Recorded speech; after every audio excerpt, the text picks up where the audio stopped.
Hello guys, this is Chandana Rai and welcome to our YouTube channel. So today we are going to study our first lesson, that is last lesson. You know how crazy it is? First lesson, that is last lesson. Okay, let's get started. तो बच्चे सबसे पहले मैं आपको शुरुआत में इस chapter के बैकग्राउंड के बारे में बताती हूँ. ये चैप्टर सेट है in the days of Franco Prussian war. ठीक है, जब फ्रांस और प्रशिया के बीच में वॉर चल रही थी. अब जब मैं बोलूंगी प्रशिया तो आपने दिमाग में क्या लेकर आना है? Poland, Germany, Russia. और ये वॉर सेट है 1870 टू 1871. ये इन ईयर्स में ये वॉर चल रही थी. ठीक है बेटे, और इस वॉर को लीड कर रहे थे बिस्मार्क. ओके, और इसके बाद बेटा हमें ये समझना है कि प्रशिया यानी अभी बताया था मैंने आपको, पोलैंड, जर्मनी, रशिया, इन्होंने मिलके बनाया था प्रशिया ने फ्रांस के ऊपर जीत हासिल कर ली और फ्रांस के दो डिस्ट्रिक्ट्स एल्सेस और लॉरेन इन्हें अपने कंट्रोल के अंडर कर लिया. ठीक है, तो अब इस चैप्टर के कैरेक्टर्स के बारे में समझते हैं. इस चैप्टर के अंदर दो कैरेक्टर्स हैं. एम हैमल जो कि एक स्ट्रिक्ट टीचर है फ्रेंच लैंग्वेज के, और दूसरे हैं फ्रांस. अब फ्रांस कौन है बेटा? आप ही की तरह एक बहुत ही सेंसिटिव सा स्कूल बॉय जो अपना होमवर्क करना भूल जाता है. ठीक है, तो दो कैरेक्टर्स हैं, एम हैमल जो कि एक स्ट्रिक्ट टीचर है और फ्रांस जो कि एक सेंसिटिव स्कूल बॉय है. ठीक है बच्चे, let's get started with the summary of this chapter. तो मैंने इसकी समरी को बहुत इजी वे में आपको मैं समझाने वाली हूँ, ध्यान से समझिएगा. Point number 1, Franz is reluctant to go to school.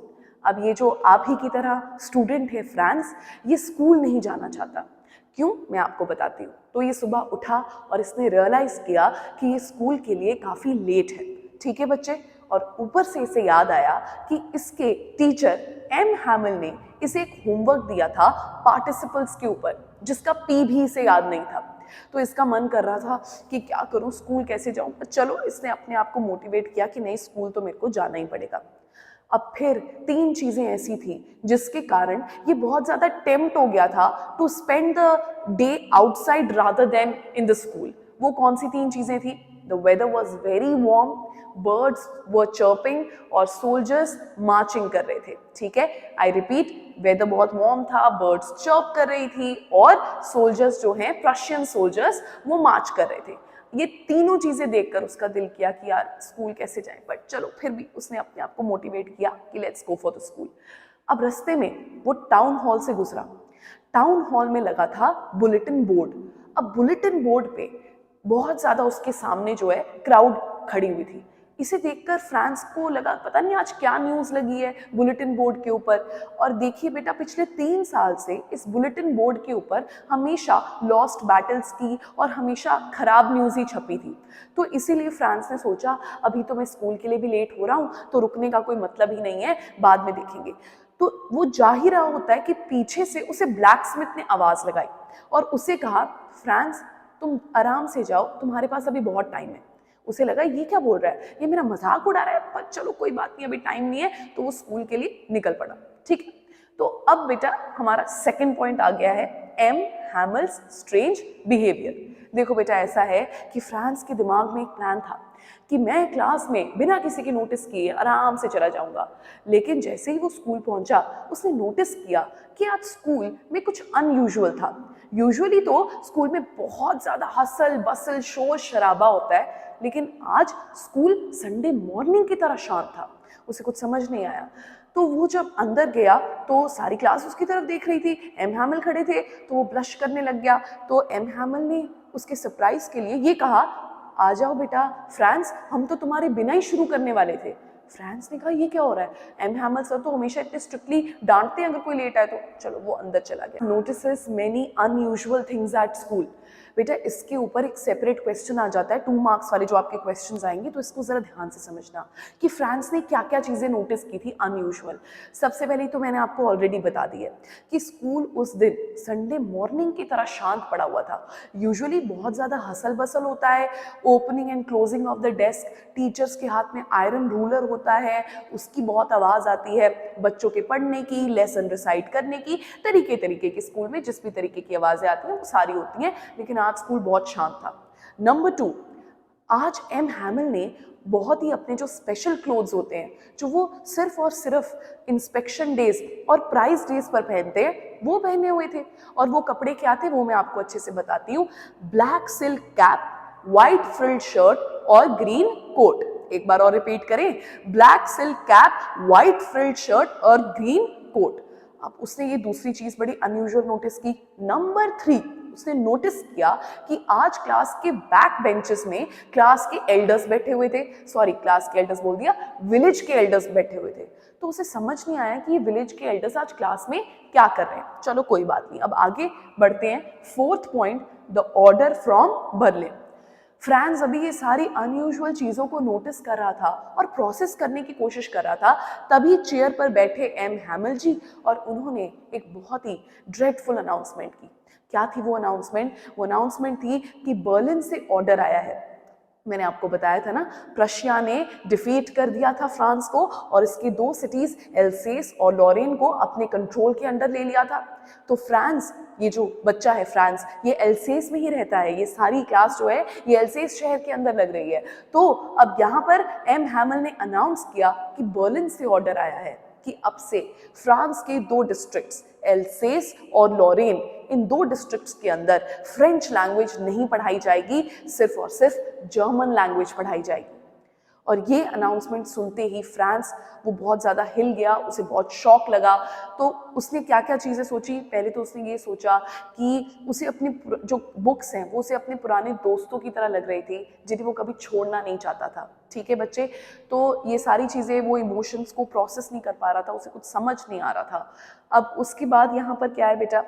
M Hamel criticises himself and the people of else's.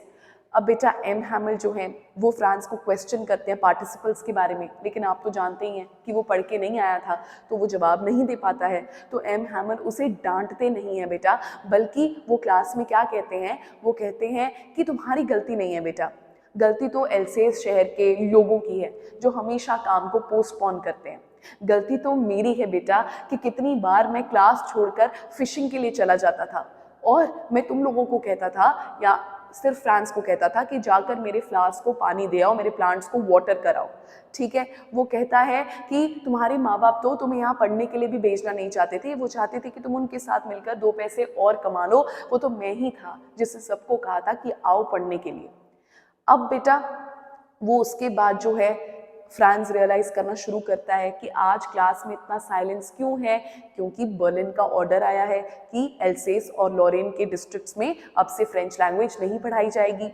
M हैमिल ने आज अपने बेस्ट क्लोथ्स क्यों पहने हैं? क्योंकि आज उनका लास्ट लेसन है इस शहर के अंदर फ्रेंच लैंग्वेज का।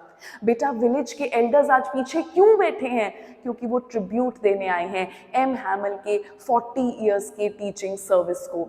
और बेटा याद आया कि ब्लैक स्मिथ ने आवाज लगाई थी उसे बुलेटिन बोर्ड के सामने से कि आराम आराम से जाइए, आपके पास बहुत टाइम है। उसका भी रीजन यही था बेटा। तो अब आपको सब कुछ क्लियर हुआ।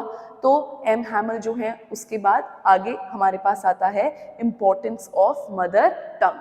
अब एम हैमिल फ्रेंच लैंग्वेज के बारे में क्या क्या चीजें बताएंगे मेरे बच्चे? एम हैमिल बताते हैं कि फ्रेंच लैंग्वेज दुनिया की सबसे क्लियरेस्ट, ब्यूटीफुल, लॉजिकल लैंग्वेज है और वो एल्सेस के लोगों को ये समझाते हैं कि किसी भी इंसान को अगर गुलाम बना लिया जाए, एनस्लेव कर लिया जाए, तो उसके पास अपने प्रिजन के जो ताला है उसकी चाबी तब तक उनके पास है जब तक वो अपनी लैंग्वेज को, अपनी मदर टंग को होल्ड करके रखते हैं। ठीक है बच्चे, ये चीज आपको समझ में आई? तो नेक्स्ट स्टेप पे चलते हैं। यहाँ पर आता है द लास्ट लेसन।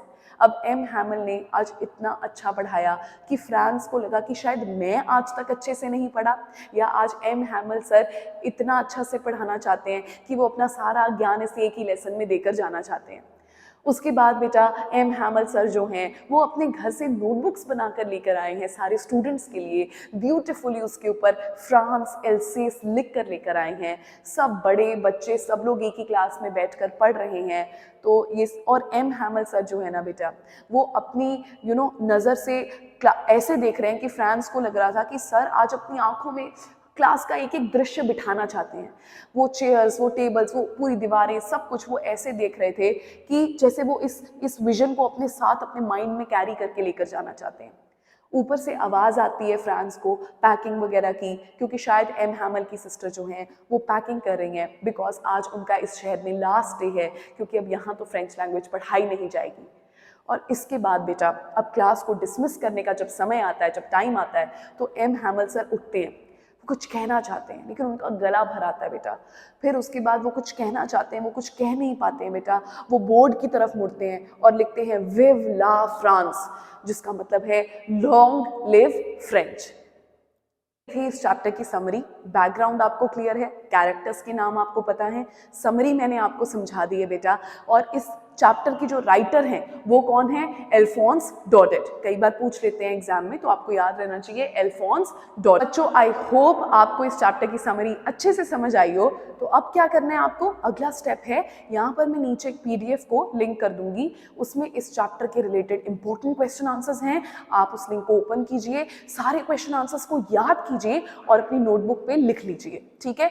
और बेटा आपको हर वीडियो के एंड में मिलेगा एक टिप, फ्री फ्री फ्री। तो अब वो टिप क्या है मैं आपको बताती हूँ। वो टिप ये है कि जब भी आप लिटरेचर के आंसर्स लिखते हैं, आप कहते हैं मैम हमारे मार्क्स कट जाते हैं, तो वो मार्क्स हमारे क्यों कटते हैं मैं आपको वो बताती हूँ। वो मार्क्स हमारे इसलिए कटते हैं बेटा क्योंकि आप लिटरेचर के अंदर पास्ट टेंस का इस्तेमाल नहीं करते हैं, ठीक है। आपको यहाँ पर पास्ट टेंस का इस्तेमाल करना है। जब आप पास्ट टेंस यूज करेंगे तो कोई भी टीचर आपके मार्क्स को कभी भी कट नहीं करेगा, ठीक है। अनटिल अनलेस आप इन्वर्टेड कॉमर्स के अंदर किसी का डायलॉग कोट कर रहे हो या किसी यूनिवर्सल ट्रुथ के बारे में लिख रहे हो, तब आप प्रेजेंट टेंस या फ्यूचर टेंस का इस्तेमाल कर सकते हो। बट अगर आप लिटरेचर का कोई भी आंसर लिख रहे हो तो याद रखिएगा आपको पास्ट टेंस का इस्तेमाल करना है, ठीक है बेटा। So if you find this video useful, like it, comment down below और इस चैनल को सब्सक्राइब कीजिए और अपने फ्रेंड्स के साथ ये वीडियो शेयर कीजिए। Thank you so much, bye.